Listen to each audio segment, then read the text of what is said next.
Back to cringe candy blogs. Yes, நம்ம Chennai blocks பண்ணுறோன்னு சொல்லி ஒரு பிளாக் வந்து நான் இன்ஸ்டாகிராமில் ஸ்டோரி போட்டிருந்தேன். அந்த பிளாக் வந்து என்னால் பண்ண முடியாது. அதை வந்து நான் மினி பிளாகாக தான் போட்டிருந்தேன். மேக்ஸிமம் ஒரு 3 to 4 minutes அப்படி எடுக்கலாம் தான் என் பிளானு. ஏன்னா நான் கரெக்டாக மைக்கும் எட்டு போகல, கேமராவும் எட்டு போகல, எதுவுமே எட்டு போகல. ஸோ போய் தனியாக எனக்கு ஃபோன் எடுத்து செல்ஃபி பிளாக் பண்ணுற அளவுக்கு எனக்கு அவ்வளோ கான்ஃபிடென்ஸும் இல்லை.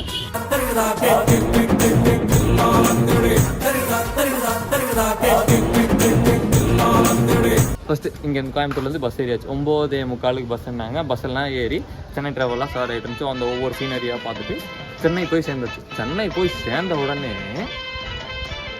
முதல்ல இப்போ நான் மெட்ரோலேருந்து இறங்கி இப்படி வரேன். எங்கள் ஹோட்டலுக்கு போகிற மெட்ரோலேருந்து ஹோட்டலுக்கு ஒரு 500 மீட்டர் என்னமோ அங்கே இறங்கி நான் நடந்து போயிட்டே இருக்கேன். போயிட்டு இருக்கும்போது தெரியல சிக்னல்லாம் நம்ம ஊரில் ஒரு இங்கேருந்து ஒரு 50 மீட்டருக்கு அவ்வளோக்கு தூரத்து சிக்னல் இருக்கும். அங்கே என்ன இங்கே வண்டி நிப்பாடுறா சிக்னல் அங்கே இருக்குது. எனக்கு என்ன தெரியும், நான் பாட்டுக்கு அப்படியே போயிட்டேன். எப்போ வந்து இங்கே இப்படி நடந்து போயிட்டு இருக்கேன். ஒருத்தவங்க சொல்கிறேன், ஏன்டா யாரா இவனுங்க எங்கிருந்தா வந்துக்கிறானுங்க, ஏன்டா கண்ணு தெரியாதா, ஒழுங்காக பார்த்து கூட போக மாட்டியா அப்படின்னு சொல்லி அவங்க வந்து சென்னையை வந்து என்னை அன்புடன் வரவேற்றாங்க. அந்த வரவேற்பு எனக்கு ரொம்ப பிடிச்சிருந்துச்சு. சரி இதான் இது சரி விட எல்லாத்தையும் எப்படி தப்பு சொல்ல முடியாது. போனேன், சரி ஓகே இப்படி நடந்துச்சு. அடுத்தது ஹோட்டலுக்கு போகலான்னு பார்த்தா அது ஓயோ ரூம் போல். ஓயோவில் வந்து கப்புள்ஸ் ஆர் வெல்கம்னு கொட்டை எழுத்துல போட்டிருக்கீங்க. ஆனால் நான் எங்களை மாதிரி நான் தனியாக வரேன், ஒரு எப்படி சொல்கிறது, ஒரு ஐடி ப்ரூஃப் இல்லைன்னு சொல்லி எனக்கு ஒரு 1 மணி நேரம் வந்து ரிசப்ஷனே நிற்க வச்சிட்டாங்க.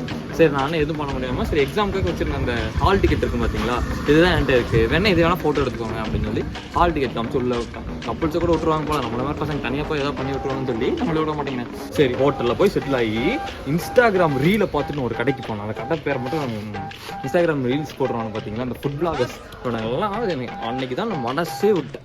இவனுக்கு பாட்டு இஷ்டத்துக்கு காசு வாங்கிட்டு அவனுக்கு பாட்டு இஷ்டத்துக்கு சூப்பராக இருக்குது, அதுவாக இருக்குது, இதுவாக இருக்குன்னு சொல்லி ஐப்போ கொடுத்து நான் ஒரு கடைக்கு போனால் அந்த கடை ஒஸ்ட்டு சூப்பராக இருந்தோம். அதெல்லாம் சீஸுன்னு சொல்லி சீஸ் கருமத்தை ஊற்றி வச்சுருக்காங்க. ஏன்டா போனோன்னு ஆயிடுச்சு. இது எங்கள் வடபழனிலேருந்து அசோக் நகர் வரைக்கும் நடந்தே போனேன். மனசே விட்டு போனேன். Worst experience. நான் சாப்பிட்டேன் கேவலமான பர்கர். அதுதான் 300 ரூபா. அது கேஎஃப்சியில் போய் சிங்கர் ஒன்று அந்த ப்ரைஸோட காம்போ ஒன்று சாப்பிட்ருக்கோம். சூப்பராக இருந்திருக்கும். கஃபே பேர்லாம் என்ன அந்த வேணால் க்ளூ வேணால் தரேன். அந்த கஃபையோட ஃபோட்டோ வீடியோலாம் ஆட் பண்ணி வர்றேன், முடிஞ்சா கண்டுபிடிச்சிக்கோங்க. அந்த கஃபையை அசோக் நகரில் இருக்குது. இதுக்கும் நான் எனக்கு ரொம்ப ஆசையாக போனேன். நான் ஆசைப்பட்டு போனேன் ஒரே கடை, அந்த அசோக் நகரில் இருக்க கடை. யூடியூப்பில் கூட போட்டு பார்த்தேன், பெஸ்ட்டு கஃபே இன் அசோக் நகர் அப்படின்னு போட்டு பார்த்து சரி ஓகே போகலான்னு சொல்லிட்டு போய் அந்த கடையில் நம்ம டிசப்பாயின்ட் பண்ணோம். இனிமேல் இந்த இன்ஸ்டாகிராம் இன்ஃப்ளூயன்சர், இந்த ஃபுட் பிளாகர், இந்த காசை வாங்கிட்டு ஏமாத்துறவங்க நம்பவே கூடாதுன்னு இருக்கேன். உங்களுக்கு பிடிச்சிருக்கோ பிடிக்கலையோ ஒரு ஜென்யூனான ரிவ்யூ கொடுங்க. நல்லா இருக்குன்னா நல்லா இருக்கு, நல்லா இல்லை நல்லா இல்லை ஓப்பன் எடுத்துட்டு அவங்க 1000 ரூபா காசு தராங்கிறதுக்காக நான் போய் சொல்லிட்டு இப்போ ஒருத்த போய் சாப்பிட்டா 2000 இன்னொருத்தவங்க நட்டங்க இருக்கும். ஸோ அது நம்மளுக்கு வேணும்.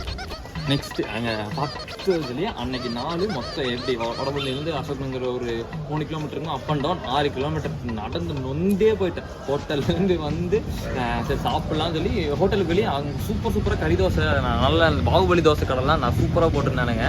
அங்கேயா நான் போய் சாப்பிட்டுருக்கலாம். அப்போவே அந்த மவுத்துலேருந்து நான் போயிருக்கணும். அதையெல்லாம் விட்டுட்டு நான் அந்த கடைக்கு போனேன் பார்த்தீங்களா, என்னை செருப்பால் சாணியை முக்கியம் அடிச்சிருக்கோம். அந்த ஒரு கண்டிஷனுக்கு ஆயிடுச்சு. ஸோ ஓகே அடுத்து வந்து ஒரு கடைக்கு போனோம். ரோஸ் மில்க்கு நம்ம ஊர்லலாம் பார்த்தோன்னா இவ்வளோ பெரிய ஜாரில் கொடுப்பானுங்க, இவ்வளோ பெரிய அந்த கப்பில் கொடுப்பானுங்க, மேக்ஸிமம் இவ்வளோ பெருசு தருவாங்க. அங்கே இவ்வளோ பெருசு கொடுத்தானுங்க. ஆனால் ஒர்த்து ரோஸ் மில்கோட ஒரிஜினல் அந்த டேஸ்ட் வந்து சூப்பராக இருந்துச்சு. 40 ரூபாய்க்கு இவ்வளோ கொடுத்தான். ஒர்த்து சூப்பராக இருந்துச்சு. ஸோ அதெல்லாம் குடிச்சிட்டு ரூமுக்கு போய் ஒரு வழியாக செட்டில் ஆயிடுச்சு. அப்புறம் அடுத்த நாள் காலையில் எழுந்திரிச்சு நம்ம குளிச்சு எக்ஸாமுக்கு சொன்னோம் பார்த்தீங்களா, அந்த எக்ஸாமுக்கு ப்ரிப்பேர் பண்ணுறதுக்காக ஒரு 1/2 மணி நேரம் என்னமோ சும்மா யூடியூப்பில் அப்படி பண்ணி ரேண்டமாக வீடியோ பார்த்து அப்புறம் குளிச்சுட்டு கிளம்பி செக் அவுட் பண்ணி அப்போயே நான் கிளம்பியாச்சு. கிளம்பி முடிச்சுட்டு அங்கே போய் இந்த டி நகரில் எனக்கு வந்து அந்த ஜெயின் காலேஜ் இருக்குது பார்த்தீங்களா, டி நகரில் வந்து அந்த ஜெயின் காலேஜில் வந்து எக்ஸாமு.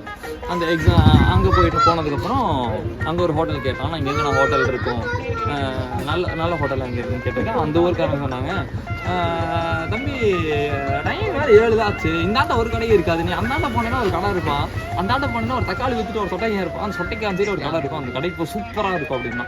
ஆனால் அவர் சொன்னதுலேயே ஒருத்து சூப்பர். நம்ம ஊரில் ஒரு பூரி செட் எவ்வளோ வரும்?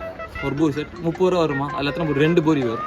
அங்கே ஒரு பூரி செட்டில் 3 பூரி வெறும் 20 ரூபா, ஒரு வடை ஒன்று 5 ரூபா, 25 ரூபாய்க்கு சூப்பராக இருந்துச்சு. அவங்க அந்த அண்ணா கிட்ட ஒரு நல்ல ஃபுட்டு சாப்பிட்டு ஒரு கெட்ட ஃபுட்டுக்கு ஸ்டேஜுக்கு வருவோம் பார்த்தீங்களா.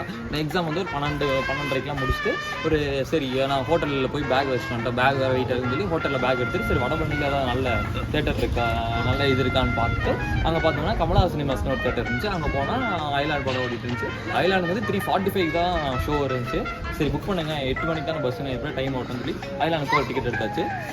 ஐலாண்ட் போகிறதுக்கு முன்னாடி அங்கே ஒரு நான் எத்தனை மணிக்கு நான் ஒரு 1 மணிக்கு தான் வடபழனி வந்துட்டேன்னா அப்போ எப்படியுமே நான் ஒரு 3:30 வரைக்கும் நான் டைம் ஓட்டணும். அது வரைக்கும் என்ன பண்ணால் ஃபாரம் விஜய் மால் இருக்கு பார்த்தீங்கன்னா அங்கே போனேன். அப்படியே நடந்து போயிட்டு இருந்தேன். முன்னாடி பார்த்தீங்கன்னா நம்ம அண்ணன் ஸ்டார் பக்ஸ் இருந்தார். ஸ்டார் பக்ஸ் போய் சாப்பிட்ற அளவுக்கு அவங்கள்ட்ட காசும் இல்லை. 400 ரூபா கொடுத்து ஒரு காஃபி குடிக்கணும். முன்னாடி அந்த ஞாயிறு கடை அந்த மாதிரி கடைலாம் இருந்துச்சு. 15 ரூபா தான் நினைக்கிறேன் அந்த ஒரு காஃபி. மேலே உங்களுக்கு அந்த ஐஸ்கிரீம்லாம் வேணுமா 10 ரூபாய்க்கு வெண்ணிலா ஐஸ்கிரீம் வாங்கி வந்து மேலே ஊற்றிக்குவாங்க. அவ்வளோதான். இது பேர் என்ன கேப்பச்சினோ ஃப்ரெட்டோ கிட்டோன்னு சொல்லுவீங்க. அவ்வளோதான். நீங்கள் ஸ்டார் பக்ஸ் தான் போனீங்கன்னா ஸ்டார் பக்ஸில் போனாலும் அதே தான் இருக்க போகுது, இங்கே போனாலும் அதே தான் இருக்க போகுது. என்ன பிராண்டு கொடுப்போம் அந்த கப்பு, பேப்பர் கப்புக்கு தான் உங்களுக்கு அந்த ஒருத்து. அந்த பேப்பர் கப்பு போய் அண்ணாச்சி கடையில் போனீங்கன்னா ஒரு 10 ரூபாய்க்கு பெரிய கப் கொடுப்பான். உங்களுக்கு வேணா அவன் பேர் அதே அவன் தப்பாக எழுதி கொடுப்பான். வினோத்துங்கிற பேரை ஓனார்த்தோன்னு எழுதி கொடுப்பான். எதுக்கு இந்த ஸ்டார் பக்ஸு கீர் பக்ஸ்லாம். ஸோ ஸ்டார் பக்ஸ் விட்டு அப்படியே மேலே போனீங்கன்னா ஃபுட் கோர்ட்டு. ஸோ அங்கே போய் பர்கர் கிங்கில் வந்து ஒரு ஆஃபர் போட்டிருந்தேன். 199க்கு ஏதோ ஆஃபர் இருக்குதுன்னு சொல்லி அந்த பர்கர் கிங் சாப்பிட்டேன். சத்தியமாக அதுக்கு சசி அந்த ஃபஸ்ட்டு நைட்டு போய் சாப்பிட்டேன் பார்த்தீங்களா, அவனுக்கு இவன் எவ்வளவோ பரவாயில்ல. இந்த பர்கர் கிங் இவன் 200 ரூபா தான். அதுக்கு இவன் என்னென்னு கொடுத்தான், ஒரு பர்கர் கொடுத்துட்டான், ஒரு கோக்கு, ஒரு ஃப்ரைஸ், ரெகுலர் மீடியம் ஃப்ரைஸ் ஒன்று கொடுத்தான். அவன் தண்டம் ஏன்டா போனோன்னு ஆயிடுச்சு. அந்த அசோக் நகர் நீங்களே வேணால் போட்டு பாருங்கள் யூடியூப்பில், பெஸ்ட்டு கஃபே இன் அசோக் நகர்னு போட்டிங்கன்னா அந்த கடை முதல்ல வரும். உங்களுக்கு சீஸில் அவன் சொல்கிறதும் கடைசியா ஒன்று சொன்னா இந்த கடையில் பர்கருக்குள்ள சீஸ் இருக்குது, அந்த சீஸ் தான் பர்கர் இருக்குன்னு சொல்லி நம்ம நிலமா டே கழிக்கிட்டு மோசம் பண்ணிட்டாங்க. நம்மளே ஏமாத்திட்டாங்கம்மா.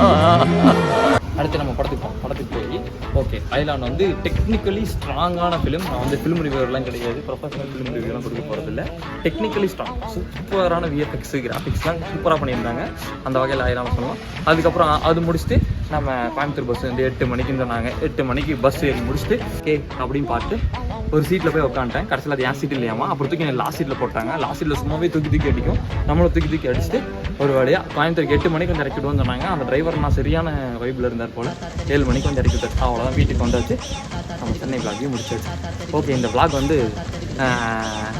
ஒரு சின்ன விளாக் தான், கொஞ்சம் முறையான விளாகாக போயிருக்கோம். அடுத்த விளாக் வந்து முரட்டு விளாகாக வரும். என்ன விளாக்னா நம்ம ஹாஸ்டல் எபிசோட் சரிங்களா. நம்ம காலேஜ் எபிசோடுக்கு நீங்கள் எப்படி சப்போர்ட் பண்ணீங்களோ அதே மாதிரி நம்ம ஹாஸ்டல் எபிசோடு வரும். So get ready for that. Okay, bye. Guess who's back?